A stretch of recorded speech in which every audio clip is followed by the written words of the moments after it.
નમસ્કાર મિત્રો, હું શ્રીમાળી તરફથી ફરી એકવાર તમારું સ્વાગત કરું છું આજના તદ્દન નવા નિબંધ સાથે.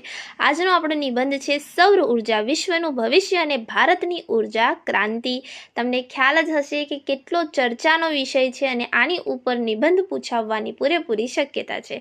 ચાલો આની પ્રસ્તાવના આપણે શરૂ કરીએ એક સરસ મજાના વાક્યથી.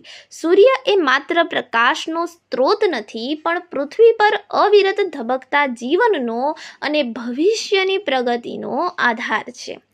આધુનિક વિશ્વનો વિકાસ વીજળી અને ઉર્જા પર નિર્ભર છે. અત્યાર સુધી વિશ્વએ પોતાની ઉર્જા જરૂરિયાતો માટે કોલસો, પેટ્રોલિયમ અને કુદરતી ગેસ પર આધાર રાખ્યો છે, જેના કારણે ગ્લોબલ વોર્મિંગ અને ક્લાઇમેટ ચેન્જ જેવી ગંભીર સમસ્યાઓ ઊભી થઈ છે.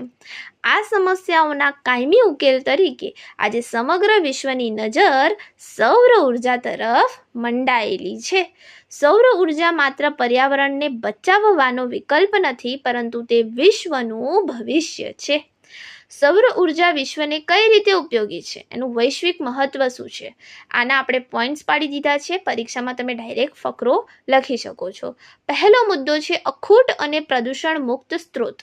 ખનિજ તેલ અને કોલસાનો જથ્થો કેવો છે? મર્યાદિત છે અને તે ગમે ત્યારે ખૂટી શકે છે. જ્યારે સૂર્યપ્રકાશ એ ક્યારેય ન ખૂટતો સ્ત્રોત છે. તેના ઉત્પાદનમાં શૂન્ય કાર્બન ઉત્સર્જન થાય છે, જે વિશ્વને પ્રદૂષણ મુક્ત રાખે છે. ખાસ આ મુદ્દો ખાસ લખીશું કે તેના ઉત્પાદનમાં શૂન્ય કાર્બન ઉત્સર્જન થાય છે. સસ્તી અને સુલભ ઉર્જા.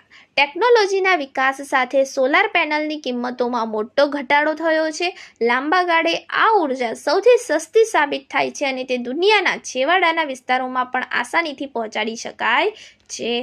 કોઈપણ દેશના વિકાસમાં સૌર ઉર્જાનો ફાળો શું છે? તો આયાત પર નિર્ભરતામાં ઘટાડો.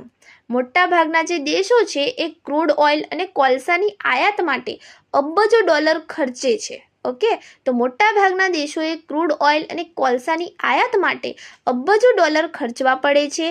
સૌર ઉર્જા દેશને ઉર્જા ક્ષેત્રે આત્મનિર્ભર બનાવે છે, જેથી દેશનું વિદેશી હુંડિયામણ બચે છે અને અર્થતંત્ર મજબૂત બને છે. બહુ સરસ એવું વાક્ય છે, આપણે ખાસ લખીશું જો આ વિષય પર નિબંધ આવે તો, અથવા આના રિલેટેડ કોઈ વિષય પર નિબંધ આવે તો, કે આયાત પર નિર્ભરતામાં ઘટાડો કરે છે. જે સૌર ઉર્જા છે એ દેશને ઉર્જા ક્ષેત્રે આત્મનિર્ભર બનાવે છે.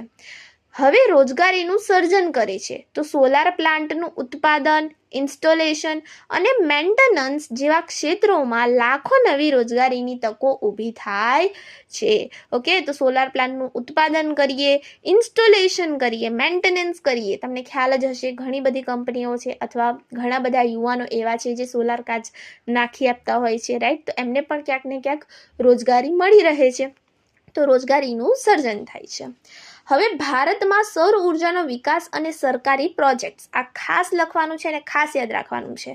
તો ભારતની ભૌગોલિક સ્થિતિ એવી છે કે અહીં વર્ષના 300થી વધુ દિવસો સૂર્યપ્રકાશ મળે છે.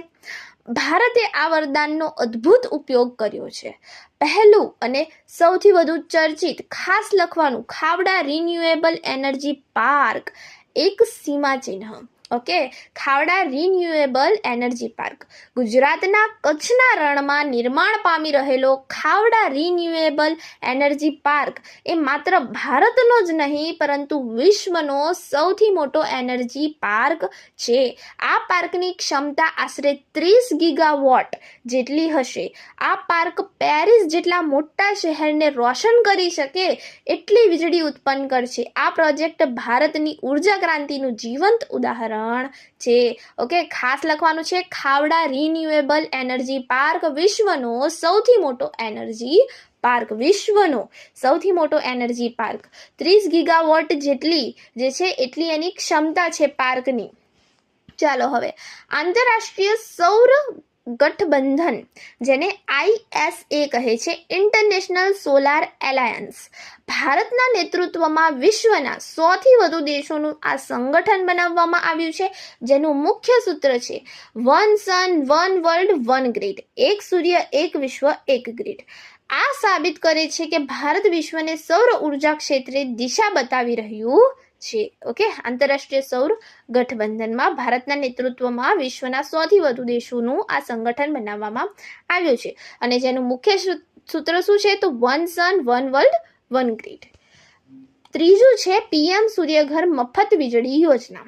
તો તાજેતરમાં શરૂ થયેલી આ યોજના હેઠળ ભારતના 1 કરોડ ઘરોની છત પર સોલાર રૂફટોપ લગાવવાનું લક્ષ્યાંક છે, જેથી સામાન્ય નાગરિકોને 300 યુનિટ સુધી મફત વીજળી મળી શકે. ઓલરાઈટ, પીએમ સૂર્યઘર મફત વીજળી યોજના. પછી વાત કરીએ પીએમ કુસુમ યોજના. ખેડૂતોને ડિજિટલ પંપમાંથી મુક્તિ અપાવવા અને ખેતરમાં જ સોલાર પંપ દ્વારા વીજળી ઉત્પન્ન કરવા માટે આ યોજના વરદાન સાબિત થઈ રહી છે. ખેડૂત હવે અન્નદાતાની સાથે ઉર્જાદાતા પણ બની રહ્યો છે. હવે વાત કરીએ નિષ્કર્ષની. તો સૌર ઉર્જા હવે ભવિષ્યની કોઈ કલ્પના નથી. સૌર ઉર્જા હવે ભવિષ્યની કોઈ કલ્પના નથી, પણ વર્તમાનની તાતી જરૂરિયાત છે.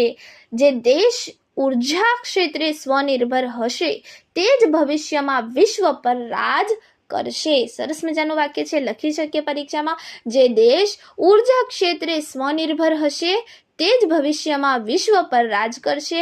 ભારતે ખાવડા પ્રોજેક્ટ અને રૂફટોપ યોજનાઓ દ્વારા સાબિત કરી દીધું છે કે વિકાસ અને પર્યાવરણ સંરક્ષણ બંને એકસાથે ચાલી શકે છે. જો ભારતના દરેક નાગરિક અને વિશ્વના દેશો સૌર ઉર્જા અપનાવશે તો આવનારી પેઢીને આપણે એક સ્વચ્છ, સુરક્ષિત અને ઉર્જાવાન પૃથ્વીની ભેટ આપી શકીશું.